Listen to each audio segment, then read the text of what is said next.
అమ్మా ఇవాళ నేను అస్సలు ఒప్పుకోను. అంతా తూచు తూచు చేస్తున్నారు. వట్టిగా అస్సలు వదలను. అంతు తేలుస్తా ఏమన్నా గాని.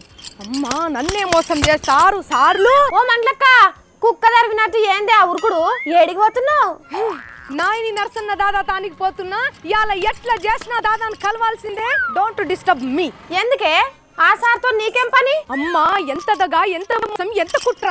నయం గాంతోని లీడర్లకు అసలు ఏ సంబంధం లేదని రిపోర్ట్లు ఇస్తారు. రిపోర్ట్లు ఇంకా నయమే తల్లి. ఆ నయం అన్నటాయనే దేవుడు పంపిన శాంతి దూత, దైవజనుడు, దానకర్ణుడు అని రిపోర్ట్ చేయనందుకు సంబరపడాలి. నయం గాడు ఎంత లత్కోరోడో పబ్లిక్ తెలియదా? మన పోలీస్ అన్నలకు ఆడు పత్తిత్తు లెక్క కనిపించిండా? నేను పోయి అడుగుతా ఇప్పుడు. పిచ్చిదానా నిన్ను చూస్తుంటే నాకు నవ్వు వస్తున్నదే. నేను ఇంత మంట మీద ఉంటే నీకు నవ్వు ఎందుకు వస్తుంది? అయ్యో నాయని నరసన్న సారు సీఎం సార్కు తెలియకుండానే హైకోర్టుకు రిపోర్ట్ ఇచ్చిండానే. నీ గొర్రె తెలివి కాకపోతే. అంటే సీఎం సార్కు తెలిసే ఇచ్చిండంటవా? లేదు లేదు మన ముని అసలు మునియే నాకేదో తేడా కొడుతున్నది. ఓ తల్లి నరసన్న సీఎం సార్ నమ్మకానికి నిలువుటద్దమే. కేసీఆర్ సార్ ఏది రాసిస్తే గదే అచ్చరం పోకుండా చదివినిపిస్తాడు అంతే తప్ప ఒక్కనాడు కూడా సీఎం సార్ను ఎదిరించి సొంత మాట చెప్పాడు తెలుసా? అయితే ఇప్పుడే నేను ప్రగతి భవన్ కి పోయి సీఎం సార్ను గలవాలే. లీడర్లు పోలీసు వాళ్ళు శుద్ధ పూసలే అని ఎందుకు రిపోర్ట్ ఇచ్చిర్రో అడగాలే. తు డిస్టర్బ్ కర్మ జాన్స్. నీకు ఇంకా అర్థం కాలేదానే? నయం అనే మహానుభావుడు ప్రజల కోసం భూమి మీద మనిషి రూపంలో అవతరించిన దేవుడు. అబ్బా నయం గారు దేవుడైతే నయం గారితో చెమ్మ చెక్క ఆడిన ఆఫీసర్లు లీడర్లు అంతా దైవ భక్తులు. ఈ పబ్లిక్ మాత్రం దగులు బాజులా.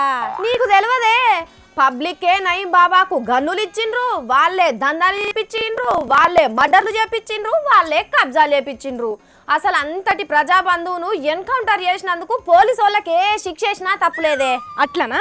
అయితే నిండు సభలో వీళ్ళంతా నయం గాడు పెట్టిన టార్చర్ గురించి ఎందుకు చెప్పుకున్నట్టు కతమన్? ఎవలే వాళ్ళు? ఇగో చూడు. వీళ్ళ నయం అనే వాడు ఏదైతుందో అన్ని రాజకీయ పార్టీలను కూడా తన గుప్పిట్లో పెట్టుకొని తన నేర సామ్రాజ్యాన్ని విస్తరింపజేసుకోవాలి అని ప్రయత్నం చేసినటువంటి ఒక సోషల్ ఇవిల్ అని చెప్పి నేను మనం చూస్తాను. ఆ సార్ తిన్నావా? ఇప్పుడు ఈ సార్ది విను. చెప్పు సార్. నేను స్వయంగా ఆనాడు మా పార్టీ ఫ్లోర్ లీడర్గా నాకు ఫోన్ కాల్స్ వస్తున్నాయి, బెదిరింపులు వస్తున్నాయి. మా డ్రైవర్ని కిడ్నాప్ చేసిండ్రు. ఇవాళ ఎక్కడైతే చనిపోయిండో అక్కడనే పెట్టి అప్రూవల్గా మార్చుకున్నారు. ఇదంతా కాదే. నయం గాడి గురించి నిండు సభల సీఎం సారే ఏమన్నాడో అది కూడా విని తరించు.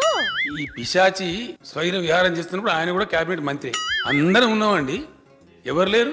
ఏం చేసినావు అన్నాడు. మరి అంత మీ హయాంలే కదా, మీ 10 సంవత్సరాల చరిత్ర కావన్నా తప్పించుకున్నట్టు ఎప్పుడంటే న్యాయస్థానం నుంచి తప్పించుకున్నది? న్యాయస్థానం నుంచి తప్పించుకోవడానికి సాక్షిగా ఉండి అప్రూవర్ బారిన వ్యక్తిని మీ ప్రభుత్వం డీజీపీగా నియమించింది. ఆహా నువ్వు వాడికే అయినట్టున్నావే. కేసీఆర్ సార్ ఇంకో మాట కూడా అన్నాడు, అది నువ్వు వినట్టున్నావు. నేను ఏంటిదే అది? నువ్వు చూడవే. మాట్లాడదామా అవన్నీ? వాటన్నిటిలో పోదామండి. మీరు పెద్ద పవిత్రంగా ఉన్నట్టు, మీకు సంబంధమే లేనట్టు చాలా ఉంది. మరి భాగవతం అంటే సంశయిందా ముచ్చట? మాయి మీరు దవ్వద్దు, మీ మేం దవ్వం అన్నట్టే కదా. అందుకే ప్రతిపక్షం పార్టీలు కూడా మాకెందుకు అన్నట్టే ఉన్నాయి. అగో అట్లెట్లుంటది? సభల్నేమో పాల్పోసి సాదిర్రు మీరంటే మీరని పొట్టు పొట్టు తిట్టుకొని ఇప్పుడు నాలుక మడత పెట్టడం నాకైతే అస్సలు నచ్చలేదు.